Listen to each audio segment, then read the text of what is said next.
अक्सर ये सवाल उठता है कि चुनावों के दौरान पेट्रोल और डीजल के दाम अचानक से स्थिर क्यों हो जाते हैं। खैर, आज के इस खास विश्लेषण में हम इसी post election price shock theory को डिकोड करने वाले हैं। आसान भाषा में कहें तो विपक्ष का सीधा सा दावा है कि चुनाव के दौरान ईंधन की कीमतों को जानबूझकर रोक दिया जाता है और वोटिंग खत्म होते ही बूम, एक भारी उछाल देखने को मिलता है। तो चलिए, बिना किसी देरी के सीधे डेटा और तथ्यों के जरिए इस दावे की पूरी सच्चाई को समझते हैं। इस विश्लेषण को हम 5 हिस्सों में बांटकर समझेंगे। पहले विपक्ष की चेतावनी, फिर सरकार का क्या कहना है, उसके बाद ग्लोबल क्रूड का संकट, हमारा घरेलू घाटा और अंत में देखेंगे कुछ ऐतिहासिक पैटर्न। तो शुरुआत करते हैं हमारे पहले हिस्से से, विपक्ष की चेतावनी। देखिए, कहानी शुरू होती है लोकसभा में विपक्ष के नेता राहुल गांधी की एक बहुत ही सख्त चेतावनी से। उनका तर्क बड़ा सीधा है। वो कहते हैं कि जब इंटरनेशनल मार्केट में कच्चा तेल एकदम सस्ता था, तब सरकार ने टैक्स लगाकर तगड़ा मुनाफा कमाया। लेकिन अब जब ग्लोबल लेवल पर कीमतें आसमान छू रही हैं, तो चुनाव खत्म होने के बाद, खासकर 29 अप्रैल की डेडलाइन के बाद, इसका पूरा बोझ सीधे आम जनता की जेब पर पड़ने वाला है। मतलब एकदम क्लियर और टाइम बाउंड दावा किया जा रहा है यहां। और बात सिर्फ एक नेता तक सीमित नहीं है। समाजवादी पार्टी के अध्यक्ष अखिलेश यादव ने भी लखनऊ में एक प्रेस कॉन्फ्रेंस में कुछ ऐसी ही गंभीर बातें कहीं। उनका तो यहां तक दावा है कि सरकार ने डीजल, पेट्रोल और फर्टिलाइजर के दाम बढ़ाने का एक पूरा ब्लूप्रिंट ही तैयार कर रखा है। उनके मुताबिक महिला आरक्षण बिल जैसे जो बड़े मुद्दे उछाले जा रहे हैं, वो असल में इस आने वाली महंगाई से ध्यान भटकाने का एक तरीका भर है। जाहिर है, अगर ऐसा हुआ तो आम नागरिकों और हमारे किसानों दोनों पर इसका सीधा और भारी असर पड़ेगा। अब बढ़ते हैं दूसरे हिस्से की तरफ। सरकार का इस पर क्या जवाब है? अब एक तरफ तो विपक्ष पूरे कॉन्फिडेंस से कह रहा है कि वोट बटोरने के लिए कीमतों को जानबूझकर आर्टिफिशियली फ्रीज किया गया है, लेकिन दूसरी तरफ की तस्वीर भी देखना जरूरी है। पेट्रोलियम और प्राकृतिक गैस मंत्रालय की संयुक्त सचिव सुजाता शर्मा ने इन सभी दावों को सिरे से खारिज कर दिया है। सरकार का स्टैंड एकदम क्लियर है। उनका कहना है कि कीमतों में बढ़ोतरी का ऐसा कोई भी प्रस्ताव है ही नहीं और हमारे देश में ईंधन के दाम पूरी तरह से मार्केट पर निर्भर करते हैं। तो यहां हमारे सामने दो बिल्कुल अलग अलग नजरिए हैं। चलिए अब तीसरे पहलू को देखते हैं, ग्लोबल क्रूड संकट। अगर हम ग्लोबल मार्केट पर नजर डालें तो हालात काफी तनावपूर्ण हैं। कई ऐसे जियोपॉलिटिकल कारण हैं जो लागत को तेजी से बढ़ा रहे हैं, जैसे मिडिल ईस्ट का टेंशन, ईरान और इजराइल का विवाद और सबसे जरूरी हॉर्मुज जल डमरू मध्य में दिक्कतें। ये जानना बहुत दिलचस्प है कि दुनिया का करीब 20% तेल इसी रास्ते से होकर गुजरता है। विपक्ष इन्हीं इंटरनेशनल फैक्टर्स की तरफ इशारा कर रहा है। उनका कहना है कि बाहर इतनी उथल-पुथल है, इनपुट कॉस्ट इतनी बढ़ गई है, फिर भी हमारे घरेलू बाजार को इस झटके से कैसे बचाकर रखा जा रहा है।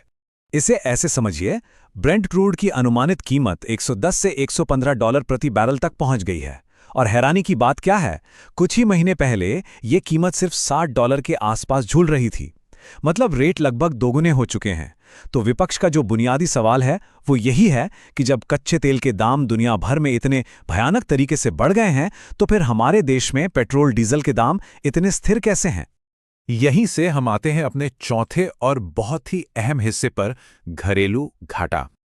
अब इस आंकड़े पर जरा गौर कीजिएगा। कोटक इंस्टीट्यूशनल इक्विटीज के डेटा के मुताबिक IOCL, BPCL और HPCL जैसी हमारी सरकारी तेल कंपनियों को इस वक्त प्रति लीटर 25 से 28 रुपए तक का भारी नुकसान हो रहा है। जी हां, 25 से 28 रुपए प्रति लीटर।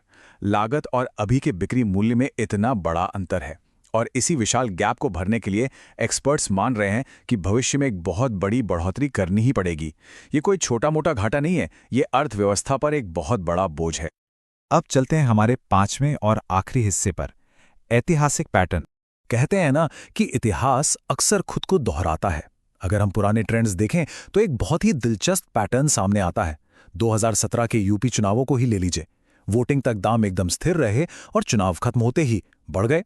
और 2022 के विधानसभा चुनावों में तो कमाल ही हो गया। इंटरनेशनल मार्केट में आग लगी हुई थी, फिर भी पूरे 137 दिनों तक पेट्रोल डीजल के दाम भारत में नहीं बढ़े। लेकिन जैसी चुनाव के नतीजे आए, उसके बाद हर रोज दाम बढ़ने का सिलसिला शुरू हो गया।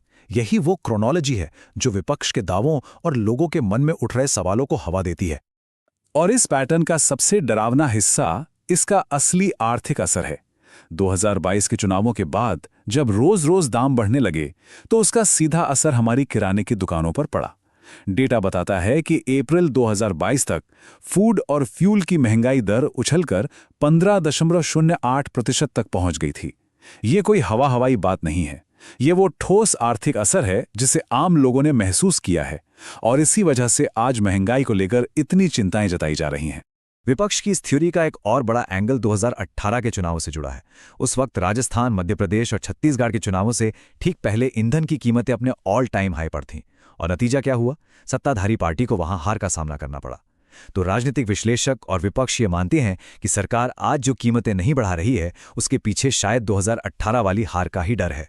उनके अनुसार सरकार बिल्कुल नहीं चाहती कि किसानों और आम जनता का गुस्सा मौजूदा चुनावों के नतीजों पर भारी पड़े। तो इन सभी आंकड़ों और दावों को देखने के बाद एक बहुत ही बड़ा सवाल खड़ा होता है। एक तरफ हमारे पास बढ़ता हुआ वित्तीय घाटा है, ग्लोबल क्रूड का भारी दबाव है और पुराने चुनावों का इतिहास है जो विपक्ष के दावों को मजबूत बनाता है। वहीं दूसरी तरफ सरकार का पक्का आश्वासन है कि सब कुछ मार्केट के हिसाब से चल रहा है और दाम बढ़ाने का कोई प्लान नहीं है। ऐसे में क्या लगता है, क्या चुनाव के बाद कीमतों में उछाल का इतिहास एक बार फिर खुद को दोहराएगा, या फिर सरकारी दावे बिल्कुल सच साबित होंगे? खैर, इस सवाल का जवाब तो आने वाला वक्त ही देगा। इस विश्लेषण से जुड़ने के लिए बहुत बहुत धन्यवाद। ऐसे ही और अहम मुद्दों को डिकोड करने के लिए हमारे साथ बने रहें।